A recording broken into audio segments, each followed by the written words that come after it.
Pierre পয়লিয়েভর মাত্র ২০ বছর বয়সে রচনা প্রতিযোগিতায় প্রধানমন্ত্রী হিসেবে কি করবেন তার একটি পরিকল্পনা করেছিলেন। সেই কিশোর পয়লিয়েভর এখন কানাডার কনজারভেটিভ পার্টির শীর্ষ নেতা।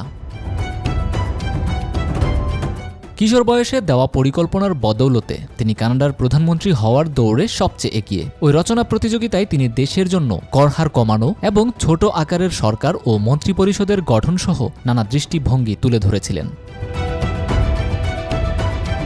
তিনি বলেছিলেন, ভোক্তা ও বিনিয়োগকারীদের হাতে থাকা $1 একজন রাজনীতিবিদের ব্যয় করা ডলারের চেয়ে বেশি উৎপাদনশীল। এখন ৪৫ বছর বয়সে এসে সেই ধারণাই যেন তার রাজনৈতিক দৃষ্টিভঙ্গির মূল ভিত্তি হয়ে দাঁড়িয়েছে। ইতোমধ্যে দেশটির প্রধানমন্ত্রী জাস্টিন ট্রুডো পদত্যাগের ঘোষণা দিয়েছেন। এর ফলে শিগগিরই নির্বাচন অনুষ্ঠিত হবে। এখন নির্বাচনকে কেন্দ্র করে কানাডার সুন্দর ভবিষ্যতের জন্য একটি নতুন দিক নির্দেশনা দিচ্ছেন পয়লিয়েভর। কানাডায় সাধারণ জ্ঞানের রাজনীতি ফেরানোর প্রতিশ্রুতি দিয়েছেন তিনি। এর আগে পয়লিয়েভর ২০০০-এর দশকের গোড়ার দিকে সমকামী বিবাহকে বৈধতা দেওয়ার বিরুদ্ধে ভোট দিয়েছিলেন। সম্প্রতি তিনি বলেন, নির্বাচন হলে এটি আইন করে বন্ধ করে দেয়া হবে।